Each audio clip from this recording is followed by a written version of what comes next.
السلام علیکم. ڈاکٹر فریدہ سلطانہ اسلام آباد سے آپ سے مخاطب ہے. آپ دیکھ رہے ہیں چینل مائی گائنوکالوجسٹ. آج کا ٹاپک جو ہے وہ اینڈومیٹریوسس کے متعلق ہے. اس سے پہلے میں اڈینومائیوسس کے متعلق اپنی پچھلی ویڈیو میں بتا چکی ہوں، اور یہ ساری جو وجوہات ہیں یہ سیکنڈری ڈسمنوریا میں نے بتائی تھی کہ یہ سیکنڈری ڈسمنوریا کی بھی یہ وجوہات ہیں. اصل میں یہ جو آج کا ٹاپک ہے یہ مرض بہت ہی پیچیدہ اور پرانا مرض ہے، اور اس میں بھی بچے دانی کی جو اینڈومیٹریم ہوتی ہے اسی جیسا سٹرکچر، اسی جیسا ٹیشو بچے دانی سے باہر آ کے لگ جاتا ہے، اور اس کی وجہ سے یہ کمپلینس ہوتی ہیں.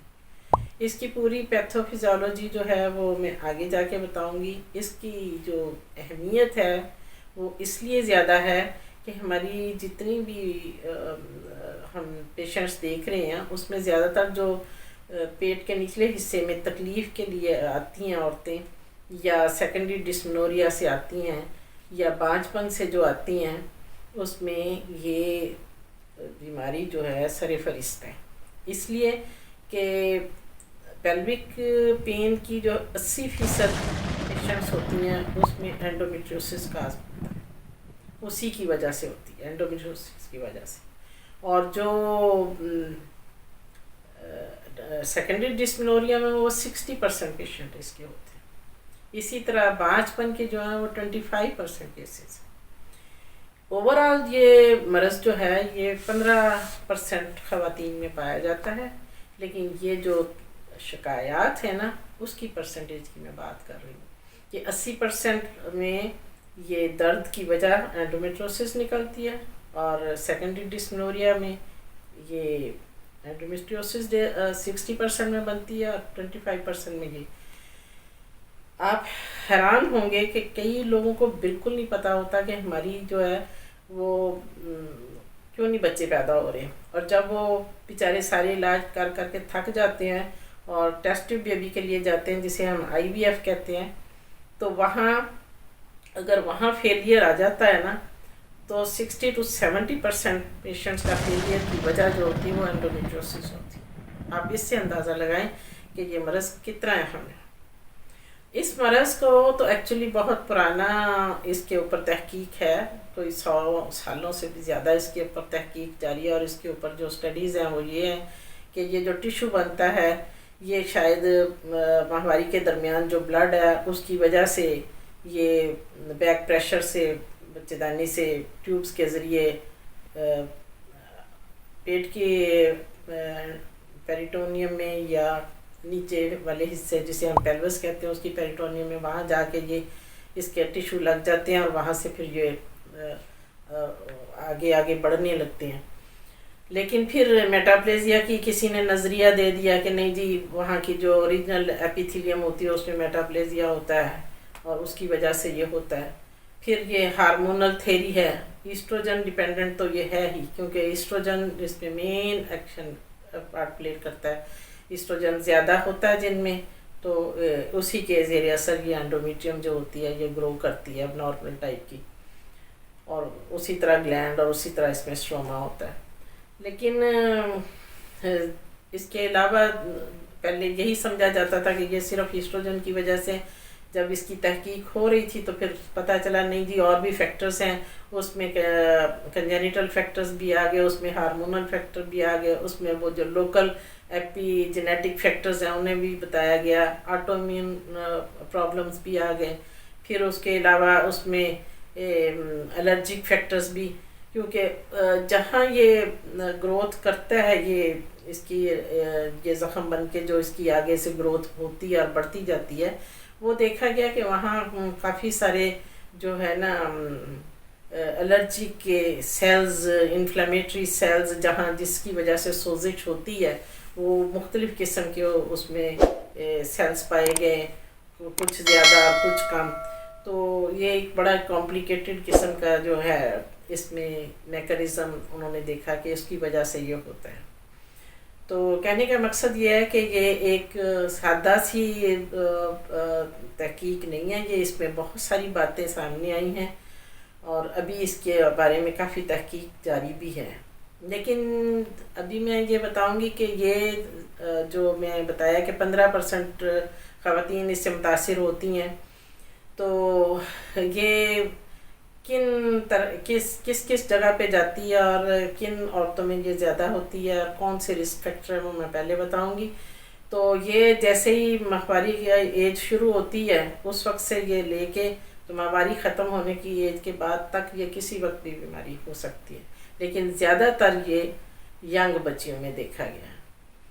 45 کے بعد یہ کم آتی ہے، مطلب نسبتاً کم ہوتی ہے.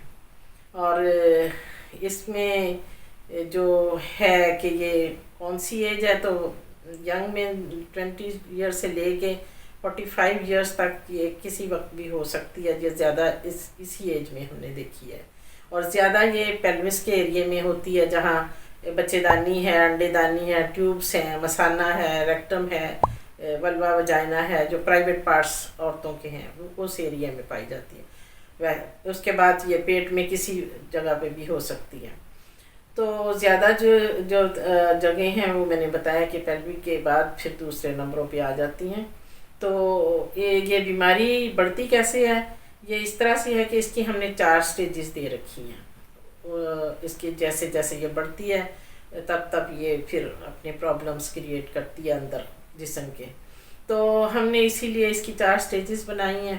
پہلی سٹیج میں یہ جس پر 2-3 چھوٹے چھوٹے ڈسٹ کی طرح سے پارٹیکلز جا کے لگ جاتے ہیں پیلوس کے کسی حصے پہ، یا بچے دانی کے باہر یا انڈے دانی کے باہر، اس طرح سے 2-3 چھوٹے چھوٹے سے جو کہ 2 ملی میٹر سے زیادہ نہیں ہوتے گہرے. اور اس سٹیج پہ یہ ڈائگنوز بھی نہیں ہو پاتے. تکلیف ہوتی ہے بعض اوقات پیشنٹس کو، لیکن ڈائگنوز نہیں ہو پاتے الٹرا ساؤنڈ پہ بھی.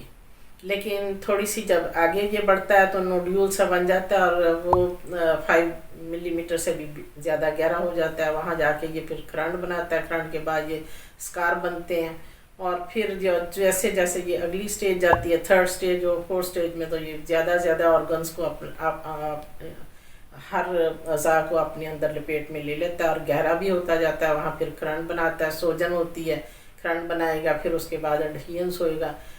اندر کا سارا اس کا جو ساخت ہوتی ہے اعضاء کی اس کو خراب کرتا ہے، اور وہ پھر اڈہینز آپس میں جب ملتی ہیں تو کھنچتا ہے، کھچاؤ ہوتا ہے، اس سے پھر تکلیف ہوتی ہے.